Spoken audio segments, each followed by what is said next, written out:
Hello, welcome in, guys. This is the Redbird Reboot. Thank you, Arizona Cardinals fans who tune in each and every week as we talk about the Arizona Cardinals. I'm here with my co-host Marcos Labrada, aka at Pancakes Soul on Twitter. I am at Blake Murphy 7, and today we're reviewing another Cardinals Rams game, second of the season. This one a very similar outcome, unfortunately. Rams beat the Cardinals in a blowout. Was not even close in the fourth quarter, 37-14. After Matthew Stafford really didn't have most of his weapons for the bulk of the season. They were missing Cooper Kupp until they played the Cardinals. Then in that game, Kyron Williams gets hurt, goes to IR. They were pretty healthy in this game. They essentially had one of their best offensive outputs of the season. The biggest takeaway, of course, being that Kyron Williams, last time we all said, hey, he was probably rushing for about 150 total yards in the rushing receiving game last week. He may surpass that against the Cardinals, and he does, with getting about 200 almost total yards on the ground. Marcos, Cardinals have one game left before their bye week. We've seen 3 games of Kyler Murray now. There's been a lot more concern from Cardinals fans about this Cardinals team, but I think we're all accepting now that the lack of Kaiser White, losing so many defensive tackles, we're really starting to see this attrition take place for Arizona on the defensive side of the ball, and it remains to be seen who they're going to be able to stop for the rest of the year. Yeah, it always seems like it's always the problem that the Cardinals just can't seem to stop the run, even though we go over it. We know that it's coming. We know that that's the LA Rams game plan is just to stop, just start running the ball and putting the game away and putting it out of reach before the Cardinals could even get themselves settled in and stuff. That's the reason why getting up to a lead and getting up ahead of the Rams is the best way to pretty much just protect your defense. And that's what happened in 2021 when the Cardinals beat the Rams and the Rams were looking like they were the number one team in the league. They just got up to a fast lead, and doing so meant that the defense didn't have to face so many running plays. Because even that game, they were giving up like 5 yards to carry, but they didn't have to face the threat of the run because they were up for 14 points, I believe. And so that was a way that the offense could protect the defense, but the defense can't always just go by and not make that whatever the purpose needs to be. Like if you know you're facing the Rams, the main thing that you have to do is you have to stop the run. You know that, and unfortunately, on one way or another, like if you're gonna load the box, you have to at least be able to have your corners be able to hang on one on one on the outside. So yeah, it was pretty disappointing that we knew it was coming and it came. Oh, you're in mute. There, I got the scrimmage. Yeah, that's something that's important to talk about, I think, Marcos. We'll go over some of the coverages areas, I know, a little bit later. I know you've got some info on that, but let's talk at least about one of the biggest positive things we saw out of the game, and that was Kyler Murray taking snaps from under center. On the entire first series, it was like there was more snaps under center in that drive than we saw from the Cardinals previously. So the first game, I should say at least, that we've seen this many snaps under center from Kyler Murray, and then it seemed like that was going to be the trend, and it went away. Whether that was by design or whether there was an incident that happened, at least for Kyler, we got to see at least a lot of these are 2 tight end sets for the most part, being able to run off of that right side with James Conner. But most of what I think that we saw with the Cardinals actually was coming on the second drive of the game, or I should say the second play of the game, which was the play action bootleg. That's something that we've seen at least teams such as the Niners and even the Rams do to great effect.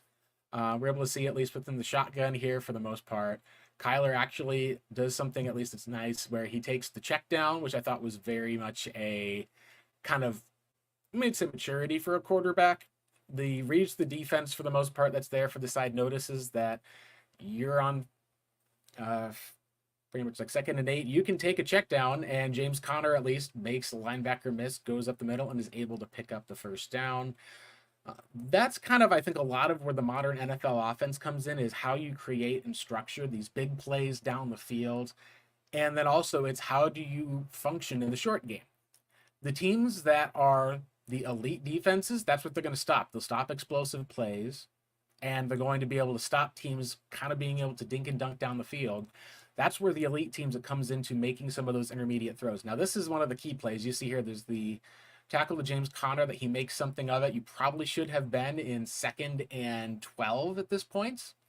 But the Cardinals, at least on the second play here of this, I should say first set of first downs, this is part of where the bread and butter comes in, at least. So we're able to see at least Kyler Murray. This isn't from under center, but take a look at how they move the pocket for the most part. Actually, no, this is the check down, excuse me. The check down that they had on the first drive, it was the next play afterwards. I believe that was this. So I just happen to be making sure I'm going through this without timestamps on a live show here. Yeah, he was in the pistol on that last play. Yeah, exactly, at least for the most part. So you got the pistol on the last play, and then this is the one that we're talking about here to Trey McBride. You've got 3 down linemen. You've got 1 guy who's at least standing there off the edge. You can kind of be able to tell it looks like he's about to fire. You've got 3 linebackers. Looks like it's a pretty basic quarters coverage for the most part. You can at least see, however, with Trey McBride moving around like that, that's to check and see if it's in man coverage for the Rams, and it's not. So you're looking at a decent zone coverage type of throw. I believe that's actually... I think that's actually is it Jeff Swaim, I believe, may be the one who's actually in motion there. So they snap the ball. He fakes at least that end around over to James Conner, who's going to get the edge. And then you can at least see the linebacker go into conflict immediately, just from where the edge is. He's rushing off the edge. He's trying to read through the exchange, completely gets sucked inside. Now you can see at least with how this play has been designed. You've got the safety covering the deep man in the middle of the field. You've got another linebacker who's watching. He's going to take Greg Dortch over the middle. And this linebacker, number 63, he's having to be able to kind of cover in between, get between Dortch and the ball, get between Dortch and Kyler Murray. And Trey McBride's got his hand up. He knows, hey, flag goes up. He knows he's open. Kyler still has to be able to make sure that this defensive back, or I think it is actually the linebacker, it's 32, so it's hard to know these days. He's got to make sure that he's not going to try to drop in between with that and with the pass, and he may have a huge gain to pick up if this guy goes away. He ends up maybe taking a little bit longer than I would have liked, but he eventually takes the check down, and McBride's able to fight his way for the first down.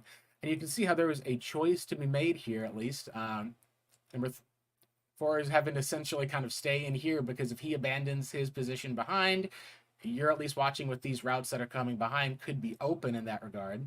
So you've got number 87, at least. If this guy ends up abandoning his spot here, you could also then see McBride turn the corner and run upfield for the most part. That's one of the things that I think that we haven't seen a lot of in Arizona, and this is something we need to see more of, which is being able to use Kyler, not necessarily scrambling downfield, but just in getting some simplified reads, forcing defenses to have to honor the run, and then being able to make that play. And that was something that we saw a lot on the first down to great success, and it's part of Kyler's evolution in this offense. Yeah, he goes ahead and fakes the crack toss to like the right side, which was I'm not sure. Sorry about that. The doorbell keeps going off over here. So, anyways, he fakes the crack toss and then maneuvers from his right and goes over to his left. And so, what happens in this situation is, when he's faking the crack toss, the way he kind of moves from that is like he doesn't go too far off to his right side, and doing that kind of puts him in a smaller cycle to be able to get, to the play side of the formation. That's the play side, I believe, because go ahead and play it again. I just need to see what side is which. So that was the boundary. So he's going to the field side, and then he sees Trey McBride, which he's leaking out from the opposite side of the formation, and he's completely wide open. So that was a good, I think it's catch, basically. Bootleg leak, at least for the most part. A lot of times when you'll see a tight end leak, it'll be someone who will be leaking out from going the opposite side of the field. So an example would be Jeff Swaim here. He blocks and then kind of leaks out the backside. Everyone else went to the other side of the field. This is more of just seeing a couple of these routes that are going over. You can see there's 3 or 4 different options for him to throw to. It seems pretty much like this throw is designed for Trey McBride, and if 1 or 2 people take Trey McBride, like right here, number 32, gets pulled inside by the fake, and Kyler has at least enough scrambling ability where it's not like he's a slower quarterback. Like, it's not like he's going to be a tank turning directions for the most part. Like, you can see that he's at least still a threat, at least in the run game with those legs, and they're having to honor that, and I think that's one of the important things. Now, to me, also on this play, one of the things we also want to see of Kyler is his evolution in terms of quicken decision making. Like he's right here in this spot, and this Yeah. is a normal case where you would say, all right, this is a spot where you'd want to get it to Trey McBride. What's the issue here? He's got to flip his hips. He is right now Yeah. standing in a place where he would have to kind of shovel it inaccurately.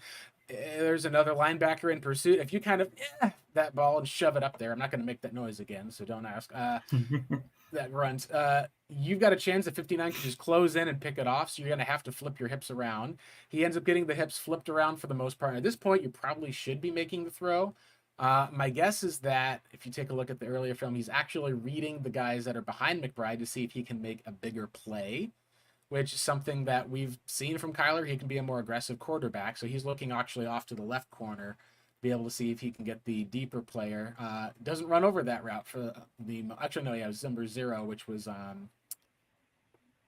can't have to I remember mean, at least from the Eagles, but it's like that's one of the spots that he's looking at is he's trying to make sure that that receiver isn't going to end up being open. And now one of the reasons why that I think is really interesting here, and this is maybe not necessarily a mistake, but one of the reasons why I was curious, and like he's here now.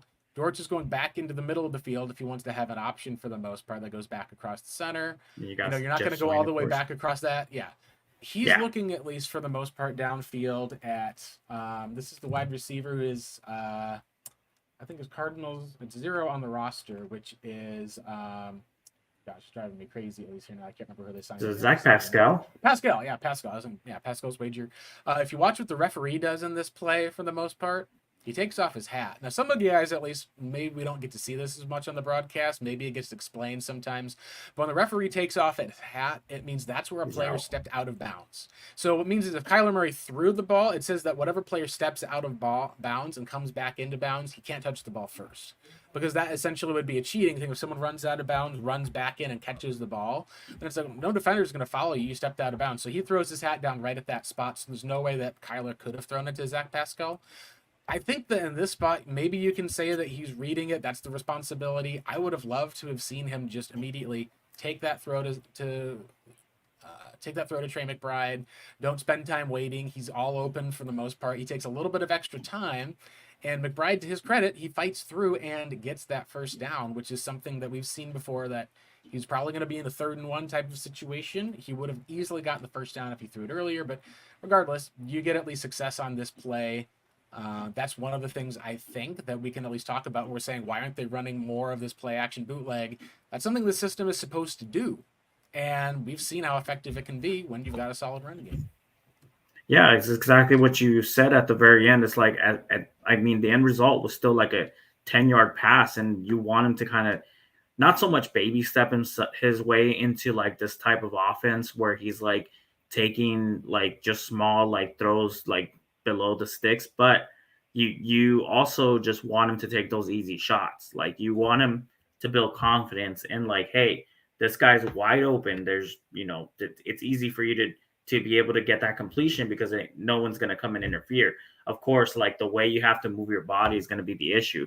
So then next time, whenever they decide they're going to run this play on practice or during the game, he maybe switches around his hips a little sooner to be able to get that throw sooner. But he has to run this as live reps because without live reps, you can practice it. You could always just practice it on practice. You're throwing it against your own like team. So the ramifications of like throwing late isn't that big, whereas in a game they could be deeper. So he just wants to make sure that's open.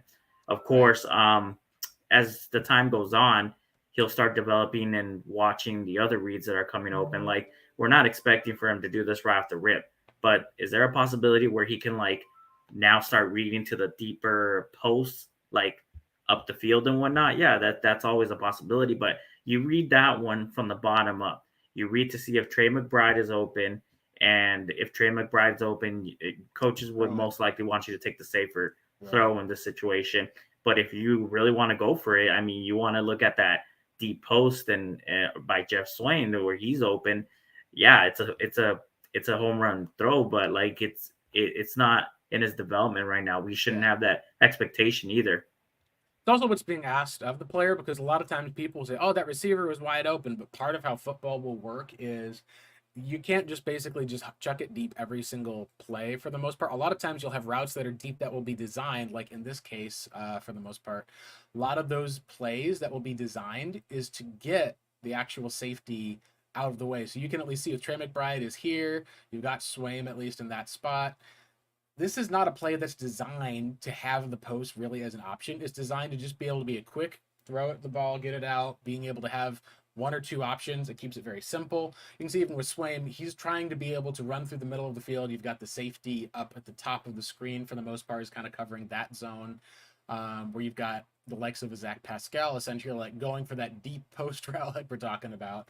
And then Swaim is in the middle. So that's where something that if you were going to basically run this type of a concept where you were trying to aim for that spot in the middle of the field, you're going to be telling me he's going to have to make a cross body throw back across his body across like 4 or so different defenders to hit that. Now, that's like one of those cases of where when things are designed, part of how football is going to work is you're going to want to have different plays that are designed. And there are some guys who their goal is not to get the ball in this play. And honestly, if you said, hey, instead of Trey McBride, let's design this for Jeff Swaim, no, I'd say, I'd be like, look, can we have Jeff Swaim run the decoy route? Like we've seen that time and time again where there seems like there was Right. times for plays where one of the things I at least thought was decent what Cliff Kingsbury at least did an example of doing was he wasn't a guy like a Arthur Smith who wouldn't get the ball to the playmakers. He was a guy that would at least like feature DeAndre Hopkins, would force feed him if he needed to. Whereas an Arthur Smith would kind of be able to say, hey, we're going to throw a tight end screen, but not to Bijan. We got Jonnu Smith here. And then he would just get lucky where Jonnu would, rumble down and end up with a 100-yard game. But that's part of with football is your goal is not necessarily to go for the home run. Like the best thing you can think of is not necessarily going in to chop off the opponent's head if you're in a duel, because they block it and suddenly you got to be prepared for the dagger that goes in 6 below. This is where you can recognize I'll feint up over here for the most part, and then I can come back and sneak in on the other side. And the only way that spot's open is because of that. So that's where I think with this play design, very clearly it looks like he even with, unless it's a terrible mistake, and I always say, like, I always trust the player, fully believe that this is intended for McBride all the way, that this isn't even a spot in the read for the most part. Maybe it is a play where Kyler, if he has a choice in the matter, he could try to go for it. You can see how where the safety at this spot drops to enough depth to essentially take that decision away. If Kyler tries to throw the ball deep, he may be able to go back, make a play on the ball to get in the way. That's one of the advantages of having a receiver over here is otherwise you just collapse right in on McBride, tackle him, and all of a sudden you're now in like 3rd and 4, 3rd and 3. By being able to have his legs as a rushing threat, that ends up kind of pushing it. So essentially, this is just pretty basic levels, I think, in the NFL. And I'm really excited that we're going to be able to see what happens with the Cardinals moving forward. I have to step away for just a second, Blake. And I'll go through. You'll take over for the next one. It'll only take like 30 minutes. We're going to 30 minutes. Sorry, 30 seconds. Yeah, I was about to say 30 minutes that he'll be gone for the most part. That's going to be a definite difficult time here. So let's go ahead here and look at this play with Kyler Murray, at least again under center. This is after that first down conversion. You can see yet another bootleg. This one at least gives him a pretty wide open pocket, something at least that you want to see against the Rams. Obviously, the Cardinals are in a spot where this is not booting out to his left for the most part, but this is just kind of a typical play action fake. You're at least seeing you've got a tight end that's coming down over here to block. It looks like essentially that the flow of defense is you've got James Conner that's going to be kind of running what looks to be like an outside zone type of play. The defense is flowing that way. Same type of thing the Rams run all the time. Running back flows up this way along with the rest of the play. And then if he finds a cutback lane, cuts back into it at least, or sees if he can get the edge around the corner. The play action fake for here also has another option. This guy's coming in as a blocker. He could also leak out essentially and become a receiver on this play as well. You can see here 87. He's not even going in or trying to block. He's just a receiver all the way with Swaim as far as giving a little option in the flat.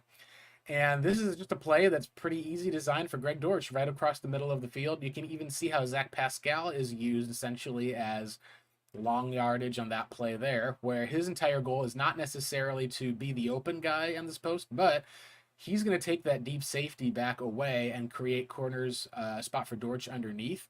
And you can even see here, for the most part, this guy's got the outside leverage he has to keep on Dortch because if Greg Dortch turns outside for the most part, boom. That's just going to be an easy play for Kyler Murray to be able to hit. He has to make sure he doesn't give that up. Dortch at least is making a move to the inside. He's obviously covering over the middle. Pretty easy to be able to see if you look at Pascal clears out the defenders.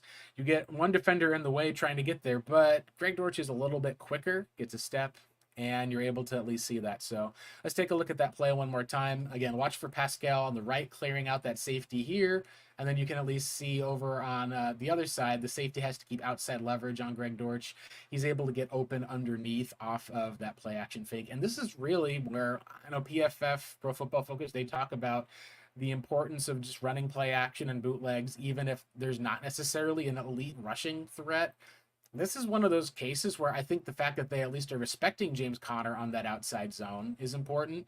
James even looks at least at this play like, once the defenders notice that Kyler still has the ball, Conner even realizes is like, hey, there's nobody back behind me over here for the most part.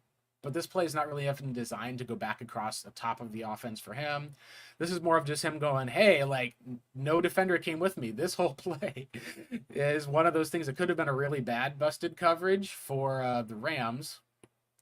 Because you can even see, at least here on this shot, James ends up realizing you're supposed to have this defender get pulled up and be able to cover and run toward James Conner out of that area, because if he just throws back across his body, huge completion. He's supposed to probably take the running back out of here. Instead, he goes onto the tight end of the middle of the field. So this could have been a coverage breakdown. Instead, the play is designed where he, instead of tossing it across his body, across the whole field, he's got a pretty easy, good gain to Greg Dortch, pick up about 13 to 15 yards or so. I believe that on this series, actually, it was it about 14 yards, I think? Yeah, 14 yards to Greg Dortch. The other thing that's interesting is you can look on the very next play as far as their defensive assignments. Kyler noticed that James Conner was wide open, that nobody covered him out of that backfield. So that's something that comes up to be really important on this next play, which this is where we get through this one spot. You can see at least it's creating a spot where the pocket, when you drop back under time, it gets your quarterback out of some pressure, gives them a relatively easy completion. This is one of the different ones where normally you thought you'd have wanted to have this back. This is the incomplete pass right to James Conner. This is the one that could have been. So you'll take a look at the play first. Kyler at least chucks it deep to the outside, expecting the wheel route from James Conner, and he doesn't get it. This is one of those areas where just as far as for the mix-up on the play, you can at least see that James Conner thinking that he's about to go inside on the route, and instead Kyler looks at it and sees and goes, hey, you were wide open last time on the essentially like the wheel route is what we're going to have it for there, where you just wheel around the outside. So he throws that wheel route reading the coverage. James Conner, whether it was Kyler improvising or something, or James Conner reading it for inside, he's thinking that he's going to have that inside leverage to cut in. And so as a result, it ends up being, unfortunately, an incomplete pass. This is one of those spots where I think if he had kept running, you've got the safety in the middle of the field, got pulled away. So watch at least for how this goes. And this is part of Kyler recognizing that they're not really respecting James Conner as much as they probably could have in the passing game. They're just following Trey McBride over the middle of the field. This safety gets completely turned around, and you would have had that wheel route at least available to throw for James Conner. It just looks like it was misread by Conner as far as for the situation. He probably should have read this and kept going with that wheel route to the outside, because that linebacker that's rushing him that's an outside linebacker that's on that side. Kyler sees the mismatch, throws the ball up. It's incomplete. This is one of those cases where when you're going from the shotgun, I believe it's the shot. Yes, it is from the shotgun. It's not from the pistol that I can see. That's something that you want to say is probably a touchdown if they end up throwing this right. What's fortunate about this is that they still do end up capitalizing at the end of this play with an actual touchdown. You see Kyler Murray at least drops back, the center opens up. He ends up getting sacked on this play. You're wondering if the Cardinals are going to kind of run out with it. This is, I believe, at first and goal. However, there's a defensive holding call is what they called here for the most part, which we can actually see on tape. Cardinals get a new set of downs. You end up now with them. I believe this is going to be after the James Conner play. It's no gain. Third and goal will be the next play here. And this is where Kyler Murray, we've talked about how he uses his legs. We've talked at least about what he's able to do, how he's able to operate. And this is part of where he does have a strength in the shotgun. It's that he can see the defense in front of him. You're able to at least still have the threat of a run game. They just handed it off to James Conner, I believe, at least up the middle. and he's able to just run and scamper around where the edge defender, Zero, just doesn't really stick with him. So you don't keep contained. He gets sucked inside, sees the block for the most part that Trey McBride has, goes and follows the running back, and the coverage behind him ends up being wide open. Just look at how Zeros rushes his inside assignment, and then number 4 gets outside to try to cover Trey McBride, because McBride is essentially trying to run that flat route across the field. We saw a touchdown, I think, at least, to not just McBride, but to Zach Ertz. We've seen touchdown even to Larry Fitzgerald from Cliff Kingsbury running across the field into the flat, catching that. That was essentially almost identical to that 2-point conversion in the 2019 Lions game. And you can see how you've got a great matchup for the most part, where Kyler's able to get the outside leverage and just be able to run in. We'll talk about the 2-point conversion, why Arizona is able to do it a little bit in a second, but this was one of those positives, I think, for Arizona that we saw. You don't have to be under center for every play. You want to be able to make sure you can use a heavy run action type of game. And if you can remember that Kyler's legs are a factor and catch defenses off guard by forcing teams to have to cover multiple guys, you can just capitalize on it in a huge way, as the Cardinals did for 7 on their first drive of the game, which would turn into 8 after a penalty on the extra point. Right. Like, it's not a situation where some people are thinking that it's just like black and white. Like, you're only supposed to go under center and keep him under center. It's a mix-up of that. No team in the NFL just continues to go under center. It's a mix-up of going in the shotgun, going under center. But the frequency of going under center is where the difference comes in. Because I believe in the modern NFL, most teams go in the shotgun the majority of the time, but they also mix it up with under center, especially under center runs. So doing that gives the defense different look, as you would want them to, so that they don't know how to defend you when you're under center, and whatever type of whatever type of game plan that they have to go up against with you. Because if they know you're in the shotgun 99% of the time, especially for a team like the Rams, who have played against Kyler Murray for his entirety of his career, like the defensive coordinator or the coaching staff has seen like 4 years of film on him, and they know, get your outside, your edge, your outside linebackers or your edge defenders, your I forgot what we would call them, the defensive ends. Keep him in the wide 9 technique, which is like where number 0 is at right now. Yeah. So he's lined up about like 2 or 3 yards on the outside shoulder of the outside block, the furthest outside blocker. So it could be a tackle or it could be a tight end. You line him up that far off because of the fact that if Kyler Murray, after he snaps the ball, takes like 2 or 3 steps behind him, he's now 10 yards behind the line of scrimmage to 12 yards behind the line of scrimmage. Easier for you to be able to run around that corner and get that leverage, try to get a sack. And he does have to drop back a bit further as a shorter quarterback. So that's one of the ways that teams will play him. It also is a place of where, when you look at how this exchange goes, you want to make sure that he doesn't have a handoff to James Conner. You can at least see the tight end coming in motion across from here. This ends up being a good target for Trey McBride all the way. They were always at least going, so they snap the ball immediately. The one defender goes down to cover James Conner, at least out of the backfield, and then Trey McBride comes wide open. Number 53 actually makes a great play, just kind of reading the eyes. He's upset, thinking like, oh, I could have picked it, but no, that ball was at least like well above his head to the point where only McBride was going to get it. But he's able to tip the ball, get in the way, and McBride isn't able to haul in that touchdown. But as you're saying, you can see how 0 is for the most part on this side. He even backs up for the most part to make sure that he can try to get on that outside leverage. And if Kyler tries to run around the edge, try to get a bootleg play off maybe to one of the other guys, it's not going to end up working. This is another spot that I like too. Under center look, you can see it's only a 2-yard gain, but I like what it means essentially, as far as you're for under center. You basically just take the handoff right there in the wide 9. You're not having to do anything type of fancy. You're just essentially plugging away and wanting to make sure you can get the ball closer to the end zone. Now, the other thing I wanted to point out on this play also too is, and I didn't notice it until I remembered it just now. You look here at the people who are standing as far as the line goes, and then you look at where the end of the play is. They do a technique that they work on with Paris Johnson, where they're trying to do a swing out of the way. And this is something that some people may like think about as maybe like not a holding call necessarily. but it's basically a technique where two guys, number 76 and 70, are trying to trap the one player so James Conner has a hole to run through. So you watch out Paris, essentially, he's going to let the one guy get upfield.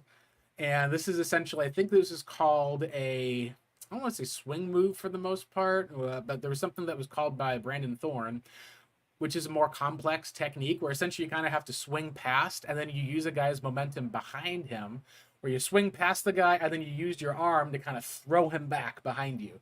So what happens is that the player's rushing forward, he's got a block against one guy, he suddenly gets turned this direction and then pushed that direction by the other guy. Suddenly he's facing away from the player that's supposed to paint a picture wide open for him to run through.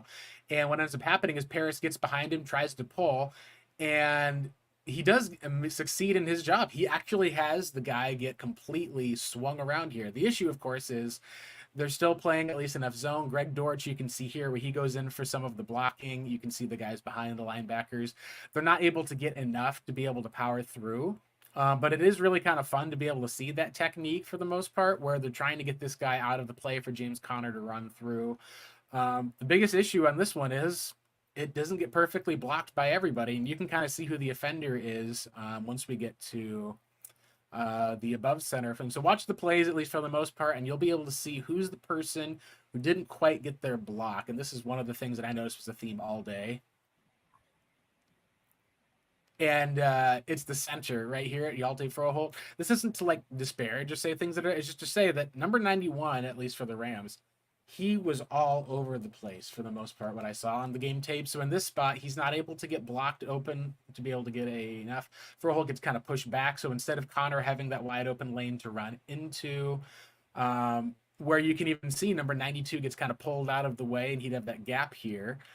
He doesn't have the ability to run behind him and in front of the other guy because he just ends up having to kind of run right into where those two players are.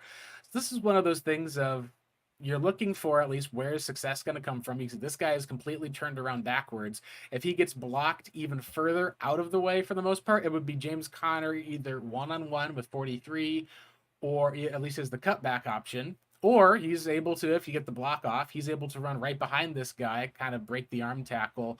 Then he can just kind of barrel through and get as close to that yard line as he can. Just shows you how football is not just a one side thing of this person's fault or this person's fault. In this case, there's one matchup that happened that went poorly, and it ended up being a spot where we saw the Cardinals did score on the next play. But this is one of those cases, at least of remembering that this is not a first round pick at center. It's just kind of having to recognize that the defense is out there to make plays too.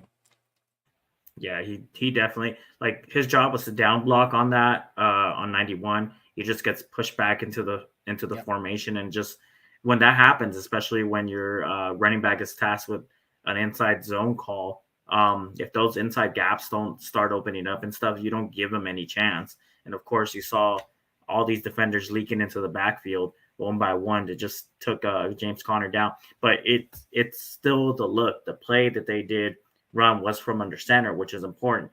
Whether it was a failure or whether it was a success, which, by the way, we would want it to be a success in any situation, but it's still giving them a different look. It's still giving them a different ability to defend this, because you have to use different techniques when you're defending plays from under center, because they could be stretch plays to the outside, they could be crack tosses, they could be a fake handoff into like a play action, which Right, being exactly. that close. Fake it for that, and then you just back up a little bit, float it over the top to not Exactly. Zach Ertz. Well, Zach Ertz had gotten a touchdown from a Colt McCoy play, if I remember previously, but in this one it was the Trey McBride, which they had, you can see at least previously. They also were trying to stop that in case of Kyler. You can even actually see where at 99 and 0 you can see that they essentially kind of do a double block on Donald. They let the free run come in for the most part from Byron Young, and then to make sure he doesn't get the backside tackles. This is kind of how impactful he is. You end up with a guy in Aaron Donald and a guy in Kobe Turner, at least, who had probably, I think, one of his best games from what we can tell, at least from a production standpoint. That's something at least where two guys are on Aaron Donald. He just wins his one-on-one matchup. Young at least is trying to be able to catch the backside, or at least card that Kyler Murray doesn't just, fake the ball, run over this way. Like, that's part of his goal. They still had to keep a second man. You couldn't just single block Aaron Donald and call it a day. And I think later in the game, we'll at least get to see that there was times where the Cardinals ended up being forced into passing positions where even when they were double blocking Aaron Donald, he knew it was a pass. It wasn't that they had to worry about defending the run, and he could just chase after the quarterback. And that was what I think led to some big late hits that Kyler took for the most part, which we can talk about the pros and cons of some of those. But like you said, this is one of those places where in the goal line, goal to go situations, do we want to know if Kyler Murray can play on this team or not within this scheme and with this place? And for the first drive, it seemed like the answer was a resounding yes. Why do you feel like the Cardinals, and we can talk maybe about the injury that happened during the game too, but why do you feel like they went away from that? Because a lot of people have said, do you blame Kyler?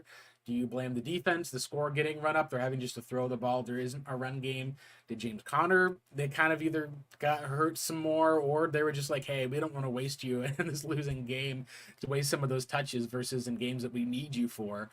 And how much of it is just with Drew Petzing and the play calling, where they had something that was effective of mixing it up at first, and then it just went away from it? What do you feel like was the biggest culprit in that, as far as going away from the under center looks?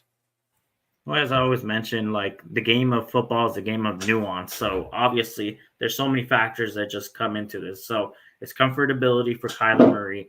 It's they fell back pretty quick. So at that instance, it's almost like kind of common sense that you're going to go away from the under center looks because most of the time you're going to be running the ball from under center, and because of the fact that they needed to start throwing passes down the field to be able to like obviously try to catch up, get chunk yardage and whatnot. You just go away from the run. So that's called game script right there. So your game script doesn't dictate that you can do these things. Plus, this is something that I mentioned so many times before with the defense not helping out the offense. So when you have a circumstance where your defense isn't able to stop their offense and your defense has given up like multiple touchdowns, so you're down by multiple scores, you almost can't like there's a part of the playbook that now is unusable. That's what happened with the Cardinals before. They fell behind, and it was hard for them to catch up. This is the whole pin your ears back for the defense because they're like, okay, we have control of this. We control the time of possession. Their defense isn't able to stop a nosebleed at the time. So now all we're gonna do is anchor down.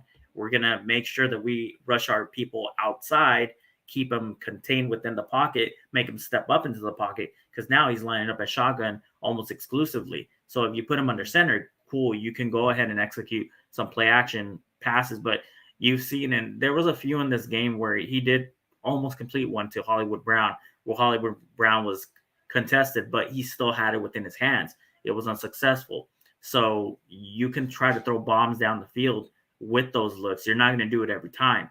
And in those circumstances, maybe you'll get that 7-yard completion, that 10-yard completion. It almost looks like hey, at this juncture, since we know Kyler Murray's learning the offense and he still doesn't have his footwork and his timing down completely to where it needs to be. He's getting better, and that's a good sign. That's what we want. But right now, that what he's comfortable is facing the defense, being able to pick out, like basically pick out and change the play as he needs to change it. Because part of the job that he does, especially in the spread offense, is making sure he dictates where the ball's going to go and who he thinks it has a good matchup. Like he looks at matchups favorable, like if it's a tight end versus one of their safeties, if it's Trey McBride on a safety, he's going to try to see what kind of play can get him the ball, or if he goes and throws to him because pre-snap he determines that.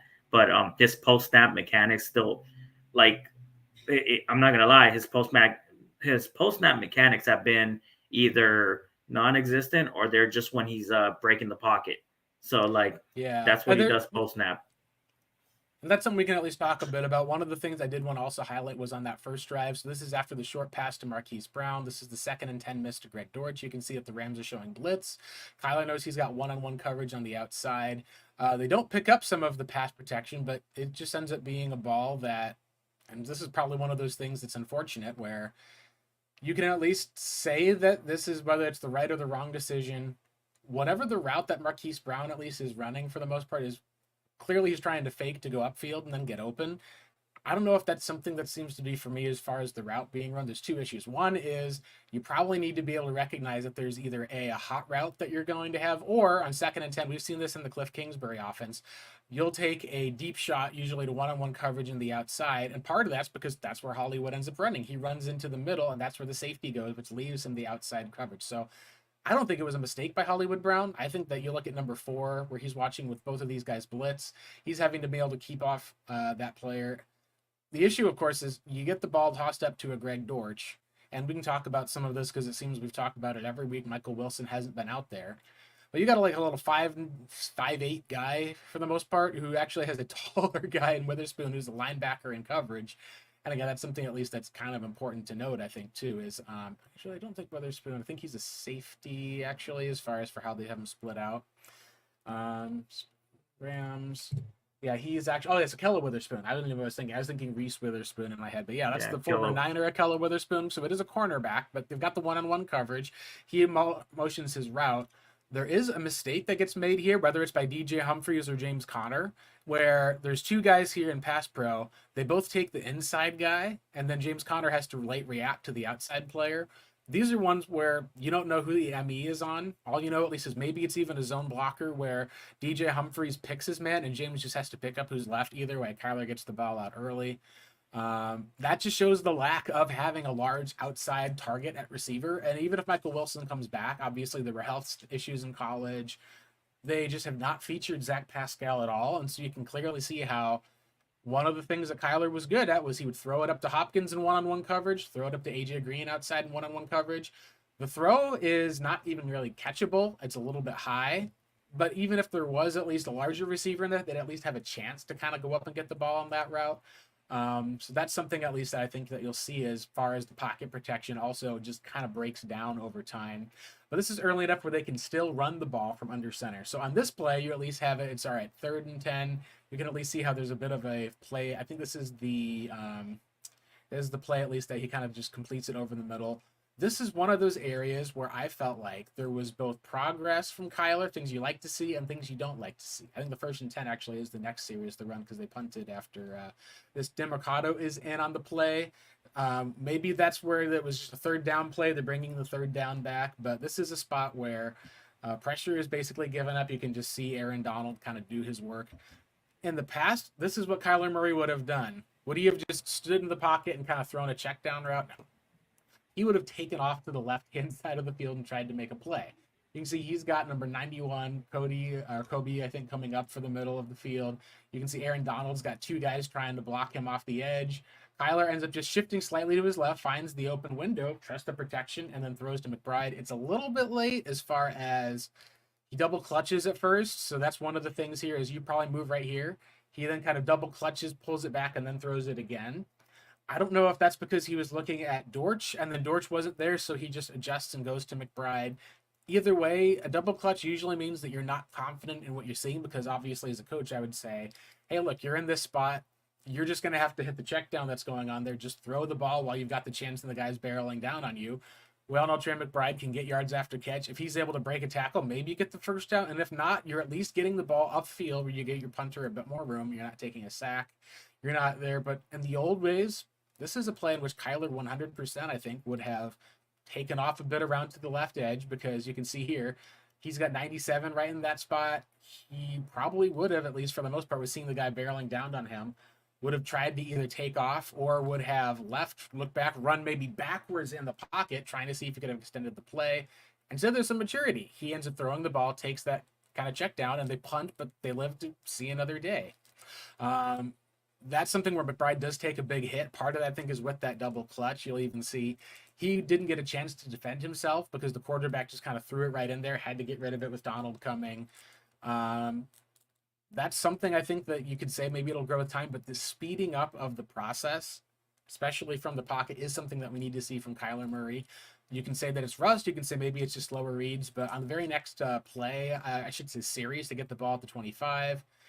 And this is one of the negatives that we can talk about. Marcos, what are you seeing on this play with the throw from play action under center to Hollywood Brown?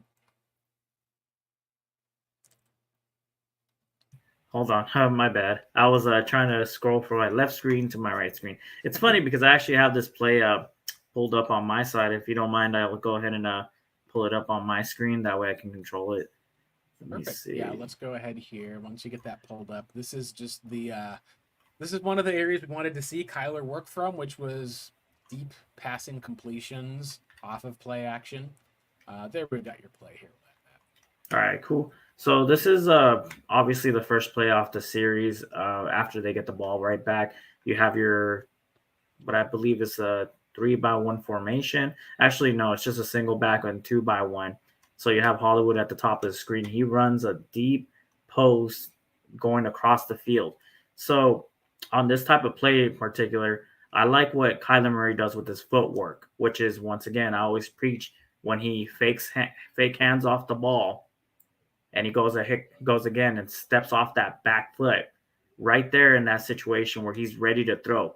That's where he's supposed to be able to make his reads downfield. If this is a deep, which is obviously a deep read right here because you have only one check down and you have two wide receivers down the field. He makes the right throw here. Obviously, could it be thrown better? I'm not 100% sure if that's the case here because if you throw it a little bit further down the field, you still have that safety over the top. So if you throw it closer, that maybe would have been the better throw. But Hollywood was already taking that deep route. So he would have had to readjust his route. But it doesn't matter. It hit Hollywood right there in his mittens. It hit him right there in his mittens. And that's my criticism about him constantly about Hollywood Brown is that his hands weren't like he already had issues when it came to like being able to secure balls. That's the reason why he's getting so much criticism about him not being the 50-50 ball guy. That if this was AJ Green, he would have came down with it. If this was DeAndre Hopkins, he would have definitely come down with it. If this was Michael Wilson, there's a good possibility he would have came down with it. And when they talk about like how speed kills, well, today, and I mean in today's NFL, you have a too high system for the majority of the time. These defenses are keeping most of their safeties too deep. Well, I mean, obviously they run a lot of cover three or single high, but most of the time you are going to have a safety that's going to be deep. And so in these circumstances, you have to have somebody that can win on these type of routes. He could have helped out. I mean, he could have helped out Kyler Murray when he had the ball in his hands. And yes, it was contested, but that was a 50-50 ball. When you see the replay on that, you see it actually is in his grasp and is in his hands, but it just comes down with it. So I think Kyler Murray had a really good, he made the right read. Maybe he throws a little bit more further towards the boundary next time. So that's part of the learning process.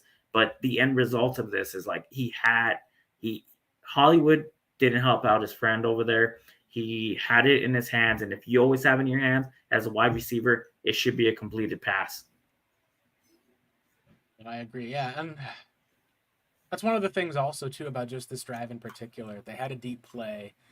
They're not able to get the deep pass at least for the most part going through. They end up punting the ball, and you end up in a place where I think at least the ball gets punted. I think at least to the LA 18. The biggest thing at that point is the score is 14-8. You're hoping at least that you can get a stop. You do end up getting a stop, but it's not because your defense did anything. The Rams end up missing a long field goal, so they at least were able to take advantage. Puka Nacua got caught for a holding call in the game, and Rams went wide right. Kick was no good for the most part. So then the next thing you had, of course, was you had a Cardinals taking the ball at their own 40-yard line, where all you need to really do is just get points. You can drive down maybe 15 to 20 yards, get a field goal. This is something where you just keep you in the game, keep you competitive. You run the ball with Michael Carter, tackled for loss. You end up getting a ball to Marquise Brown. It's 3rd and 3, and you have Amari DiMercado in the game. And so this is where I do wonder how much of this is a James Conner injury may factor in, because you've got Amari DiMercado's in the game. You've got Michael Carter is in the game. You do have, at least for the most part, some of these types of options that you can go to. Now, I think part of it may have just been the amount of carries. We can take a look at this play here, which is one of the most important in the game. This is the 4th and 2 play call. So it's the 2-minute warning. You are get a touchdown, you're only out of it for you're actually leading. If you get a field goal, even it's 11-14. You can tie it with another field goal. You're getting the ball out of the half. Converting on this would mean that you effectively could tie the game or go ahead if you're converting on 4th and 2. And this is also a place where I think by going for it, you look at what happens on the next few plays. Cardinals had not been able to stop the Rams' offense at all. They only got the ball in this position because of a missed field goal. We saw the Rams run the score up on them in the second half. They know that they're not doing well, at least against this Rams team. And this is essentially where we get to see Kyler Murray has Rondale Moore in motion. They have him lined up in shotgun. James Conner is back on the field in 4th and 2. I do wonder, at least as far as what they're going to do in this case, if they should have tried. I don't think that they would have respected something under center. But in this situation, you say you're at 4th and 2. Let's say that this is Kyler Murray of 2021. I would expect that he would be lining up under center. He would probably take the ball and he would sprint, or he may even take the ball a little bit closer and start moving to the right, try to run, beat the corner, or maybe even do a read option, pull the ball from James Conner. And I think we can see that he's not trusting his legs that much just yet. But in this case, they do dial up a passing concept for him. So it's not really like he has a choice with the run. I think it just shows where he's at in his progress. So immediately, James Conner's got the linebacker on him. That should be his first read that he's going through. Is if that's there, then you just take that right over there in the flat. He at least notices that there's a linebacker lurking. The linebacker comes down onto James Conner, and that opens up right behind him, Trey McBride. And as far as it goes with this read, you can see that the linebacker comes down, Trey McBride is open. Kyler's there in the pocket, and he gets the ball. And you can kind of see here, it's kind of a combination. Good play by the defense. And as far as for the time frame of getting out, it's just a tad second late. So you can see how Trey McBride, this is exactly the moment where you should throw the ball. Kyler ends up taking a step for the most part. So instead of it kind of being whether it's out of the break or not, that's just kind of some of the areas of when you're grading or evaluating is it's a step off. And so I think the question that we'll have for Kyler is, will he speed the process up moving forward? Because if he does, and it's just knocking off rust and getting used to some of that timing, then there's a lot to look forward to. He makes the right read. You can see how the play design ultimately works. You've got a player who's available. It's past the sticks. It's not like it's a Greg Dortch issue for the most part. It's just the ball kind of, at least whether it's hovering or getting out late, it just allows the defensive back to make a play on the ball. And that puts the Cardinals in place where the Rams are taking over, able to drive downfield and get another field goal before the half. Right. Like, so this is the other play that I really wanted to go over. And of course, I have it back up on my screen so I can control and dictate like the speed of it. So from here, this was interesting because it looked like a box coverage at the very top. So you have 4-on-2. Well, actually 4-on-3 because you have the tight end right here. So when you have 4/3, it could be a case where it looks like split coverage or split field coverage. I'm not 100% sure. But then they send Rondale Moore back down in motion and they just kind of shift over right over here. He just starts to line up at the very top. So that's him signaling that, like, if you don't have anybody to defend, now you are free to rush. And instead of actually rushing, I believe he drops into a zone. Right here, yes, I still am having this concern. So, Blake, have you been noticing before Kyler Murray throws the ball, he's kind of hitching. And I didn't think I saw this in his film before as prevalent as I see it now. He used to do it before, but it wasn't so prevalent where he would just, he wouldn't hitch. So now he's kind of hitching before he throws the ball, or he's kind of doing this motion with his hands, which is like kind of like prepping to sling the ball and whatnot. And that's a mechanic that he has in order to like get the speed that he needs to, or to get the force to be able to generate all that speed. So in this instance right here, he just kind of does that right there. He hitches. And I think part of that is what we've always mentioned is his vision is still kind of a concern because obviously he's a 5'9" quarterback. So we There's always also try the to see timing. what, Like if you're hitching and you can see at least that there's the other, maybe it's not even a pump fake. It's that if you're constantly, at least for the most part, having to double clutch is what the term is. So if it's like you clutch and then you throw it afterwards, a lot of times it means you're not totally confident in what you're seeing. You can even see that over here. Like you said, it doesn't seem like it's a huge difference, but it's like a split second right there where that ball should just be out because he's reading the back going down. And then he just hitches, like you said, one more time and then throws the ball. And as a result, it's a bit late.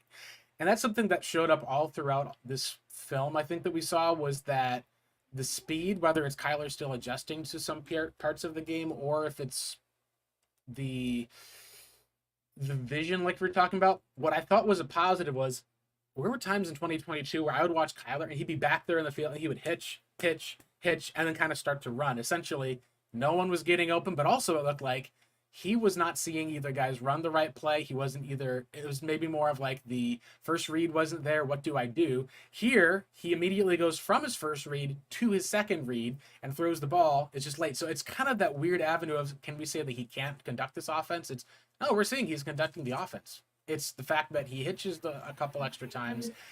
And it's part of remembering that this is still new for him. Like, this may be something where if the Cardinals roll with Kyler in this offense and running the same play in 2024, that he knows immediately that he's going to go to Trey McBride if that first read is taken.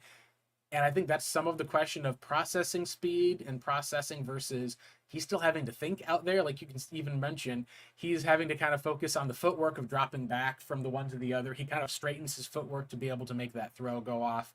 It's just not as natural of him being able to simply drop back and then be able to get to kind of hit from there. That's something I think we'll need to evaluate and grade through this season as far as it comes to grading Kyler Murray. Yeah, and then throughout the rest of the film, you'll see there's a couple of instances where he's like, it almost sounds like he's a little bit inconfident in what he's seeing. Mostly because, of course, he's picking. Not only is he picking up this new offense, but because it always seems like he knows when it comes to the Rams that he doesn't have a lot of time to be able to throw the ball. So he kind of hesitates in making sure he throws, especially because he's had a few close calls with like 2 interceptions in 2021 in the second game against the Rams to linebackers that he just didn't see because either he just couldn't see him behind the line of scrimmage or because he thought he could fit the ball. Oh, he could throw the ball over him. Like Ernest Jones almost getting that interception. That probably gave him that little, oh, well, I forgot that Ernest Jones is a good, reader of the eyes and he could stay underneath, he can stay behind the line of scrimmage where the line of scrimmage, the defenders are trying to build this wall so that he can't see who's hiding behind there. So, and we also got to give it to, I would hate to give it to a player from the opposite team, but Fuller had himself a really good game. And it showed all over the field that like whether it was a pass breakup, like he just did against Trey McBride on 4th down or, contesting that ball by Hollywood. And he just had an all around like good game. And it just really, it's been a bugaboo that like there's a cornerback or a linebacker that just pairs up with like Aaron Donald and just makes it completely difficult for like Kyler Murray to just get consistency with this offense. So that's what I saw is just throughout the game. It was either just him either not being confident in what he's seeing, kind of taking a little bit longer to make the decision of throwing because every single package that he's facing, he's going to have a dump off option. And he just kind of had to feel the urgency of like, hey, I can't just take the dump off every time. We have to move the ball down the field. Absolutely. Yeah. There are some other areas, I think, at least, that are some positives. I know we're nearing up on an hour's worth of time, at least for the most part. But as far as it comes to evaluating Kyler, and we'll talk more about this, I think, on Friday, it felt like that there is enough positives that we've been able to see on tape that even though the score was completely one-sided, I mean, it's not even putting it one-sided, it's just like a poor way to put it. There's at least areas where it doesn't look like Kyler is like this rookie quarterback or getting sacked on each play. It does feel like there's a lot of times that we're at least seeing competency. Remember, this is a whole brand new offense. Like, there's people who are going to make all sorts of, different types of jokes as far as it comes to with gaming and other stuff. What I think we've at least seen on the film is it reminds me a little bit of, and this is maybe like the weird comparison, a little bit of how Kyler's rookie year when he was having to face defenses for the first time wasn't getting a lot of help. That's one of the things that it reminds me of. And as far as for kind of ending on a positive note for Kyler, like they had a bunch of plays, which I'll have to see if I can find, but there was plays where he got the ball out, took a hit because Aaron Donald got through. There were times where we can even talk about that 3rd and 37 that was ridiculous in the second half where you're like, all right, Arizona scores, goes for 2. So 1-score ball game, and they're now in 3rd and 34. And they just it's just ridiculous as far as for what happened there. This is one of the areas I think that we can say of a positive with Kyler and with Hollywood Brown. So you can see here, he basically looks in the center of the field, holds the safety with his eyes after checking back. He misses on this side, at least, to Greg Dortch. But the next play, I think, is the one where they do go for it. I believe, I think this is this should be this is the sack play that he takes a sack on for the most part, tries to trust his legs. You're talking about the deep throw, right? To the right? Yeah, that's the deep throw, at least to Hollywood, I think, which is on. Let me make sure this is the right play. I had it here, but I think he rewound a little bit too far, where he at least is able to check back. So the first play that goes to Greg Dortch over the middle of the field, and you can see the same issue we talk about here with hitching and footwork. This is the negative where you're able to say, all right, like, this is something that they're not able to run the ball. They're down by so much. He's able to at least stand in the pocket, throw the ball. Great play made by 43. I think if there's one area you wish you could have taken back here, it would have just been, actually, it might have been Rondale Moore in the middle for the most part. It looks like was the guy there. Oh no, it was Dortch. You have to be able to throw some of those balls quick and over the middle of the field. You can at least see that with the play that was there. Some of it's just a good play, at least, that's been made by the defender. Like I like to see here, you got Dortch kind of falling across the field. You need to hit him a little bit earlier in that regard, but the next play, I think he ends up making up for it with a deep pass. So this is the third down play, and this is where they ended up getting a score off of this explosive play. I think this one is this is the same play that we saw previously. We're going to take a look at the big play to Hollywood Brown here in just a second. This is the one here where Hollywood's got one-on-one coverage. They're lined up in man, and Kyler's able to hold the safety in the middle of the field with his eyes and take a deep throw to Hollywood. It is, of course, you could say, underthrown. I think it may have been an intentional back shoulder throw, potentially. Like he sees that he's throwing it away from where that safety is, wants Hollywood to come back, and he does. He actually even gets a flag on the play where the defender holds him, where he's trying to turn his body around. So it would have been a first down regardless. Instead, you're able to basically set up, and they do capitalize with a touchdown off of that play. But this is one of those things, at least, where that's probably a better way to do it, with Marquise Brown fighting to get off of the coverage and then coming back to the ball on the outside. Kyler throws it into a place where the safety can't get it. I think at least you can at least question and say, hey, how much of this, at least as far as whether the arm or everything coming back, he put his receiver in the play to make a catch on the ball. And he did. And I think that's one of the positives of if we can see more of like that down the stretch, even if it's in a game script where it's like 37-12 for the Cardinals, that's something that I think you want to see. They're able to follow it up with a good run game at least and get that touchdown. So that's a positive I think we can end on for the most part. But when it comes to grading Kyler, how do you feel like the Cardinals fans should proceed? We've had a couple of mock drafts that dropped this week. It seems to be where the Cardinals, they're still in that second overall pick. They weren't competitive like other teams were as far as it came to with the likes of the Patriots, I think is the team that's what we've seen a couple of mock drafts that dropped this week. We'll have spent some more time over on them, but we saw one from Nate Tice that was here, and then another that came from Dane Brugler, kind of like the godfather of draft Twitter in a lot of ways. He had the Bears through the Panthers taking Drake May at number 1, and then they had Marvin Harrison Jr. going at number 2 to the Arizona Cardinals. I saw a lot of mock drafts this week that started to shift with going away from Kyler Murray, where it started putting a quarterback in that spot. In this scenario, you'd have Caleb Williams on the board. I think it's interesting that some people, at least who are people I think a lot of people respect, I know for sure I do, are not really seeing an issue with Kyler. They're looking at getting him another weapon in a Marvin Harrison Jr. Based on the film that you watched as we close today, do you feel like that is accurate, or do you feel like this is something we should be more concerned about as Cardinals fans? Well, on that last play, I really did like how Hollywood Brown adjusted. He they when they initially threw the flag, they thought it was on Hollywood Brown as he used his left hand to turn around, but that was good body control. So that's the kind of things that I would also parlay into what he said right there about Marvin Harrison. Now imagine that's Hollywood Brown can do that. We can see it because he just did it. So how consistent can he do that? Well, we don't know, but at the very least, we know that he can make adjustments. He could track the ball. He can make adjustments. That was one of my criticism is when he tracks the ball, he expects for it to hit him instead of him coming to it and whatnot. But we all know that when you have a body like a 6'4", a wide receiver that has 4.4 speed and whatnot, even if he's not getting beat on a cover 3, because cover 3, you already know the corner's bailing.